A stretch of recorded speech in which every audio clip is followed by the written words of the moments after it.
حضرت کی بارگاہ میں سوال ہے کہ زید نے 25 لاکھ روپے بینک سے قرض لیے جسے قسط وار جمع کرنا ہے، تو اب زید زکوٰۃ کیسے ادا کرے گا؟ وضاحت فرما دیں۔ زید کے پاس جو کچھ سونا چاندی پیسہ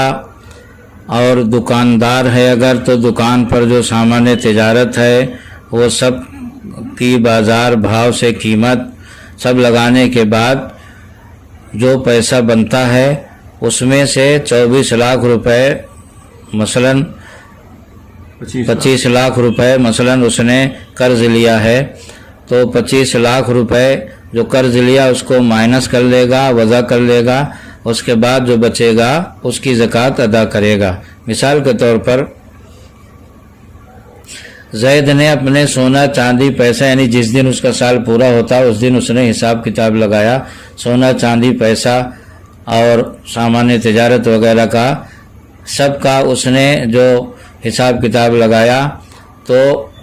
اس کے پاس 26 لاکھ روپے بنتے ہیں۔ تو اب چونکہ 25 لاکھ روپے وہ قرض لیا ہے بینک سے تو 25 لاکھ روپے یہ مائنس ہو جائے گا اور اس کے پاس سب کچھ یعنی مالیت جو ہے 26 لاکھ کی ہے، تو لہذا 1 لاکھ روپے سے 2.5% نکالے گا اور 25 لاکھ کی زکوٰۃ نہیں نکالے گا کیونکہ وہ 25 لاکھ قرض میں مجرا اور مائنس ہو جائے گا۔ اسی طرح مثال کے طور پر کوئی آدمی 30 لاکھ روپے قرض لیا ہے بینک سے قسط وار دینے کی شرط پر، تو اب وہ اپنا جس دن اس کا سال پورا ہوتا ہے اس نے سونا چاندی پیسہ اور دکاندار ہے تو سامان تجارت وغیرہ کا حساب کتاب لگایا تو 32 لاکھ اس کے بنتے ہیں،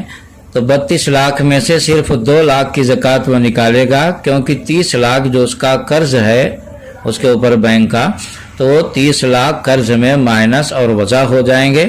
اور 30 لاکھ مائنس ہونے کے بعد جو 2 لاکھ بچیں گے تو 2 لاکھ میں سے 2.5% وہ زکوٰۃ نکال دے گا۔ اب یہاں پر ایک سوال یہ ضرور ذہن میں آ سکتا ہے کہ بینک کا قرض میعادی ہوتا ہے اور میعادی قرض وجوب زکوٰۃ سے نہیں روکتا، یعنی وہ مائنس نہیں ہوتا، میعادی قرض کا اعتبار نہیں ہوتا ہے، جیسا کہ دین مہر ہے کہ عورت کا مہر اگر اپنے ذمہ باقی ہے مثلا 1 لاکھ 2 لاکھ تو اس کا اعتبار زکوٰۃ میں نہیں ہوتا اور عورت کا مہر مائنس نہیں ہوتا ہے، تو پھر بینک کا قرض بھی میعادی ہوتا ہے، پھر یہ کیوں مائنس ہو رہا ہے اور اس کا اعتبار کیوں ہے؟ تو اس کا جواب یہ ہے کہ جو دین یعنی قرض میعادی ہوتے ہیں وہ 2 طرح کے ہوتے ہیں۔ ایک قرض جو میعادی ہوتا ہے وہ دین معجل عرفی اور ایک دین معجل مشروط۔ تو جو مہر ہے دین معجل عرفی وہ مہر دین معجل عرفی میں آتا ہے اور بینک کا قرض دین معجل مشروط میں آتا ہے، لہذا دین معجل مشروط کے طور پر اگر قرض ہے تو وہ مائنس ہوگا، مائنس ہونے کے بعد زکوٰۃ نکلے گی، اور اگر دین معجل عرفی ہے جیسے مہر وغیرہ تو وہ مائنس نہیں ہوگا، پورے مال پر زکوٰۃ ہوگی، لہذا دین معجل مشروط کو دین معجل عرفی پر قیاس نہیں کیا جا سکتا۔ دوسری بات یہ بھی ہے کہ بینک کا قرض دین قوی ہے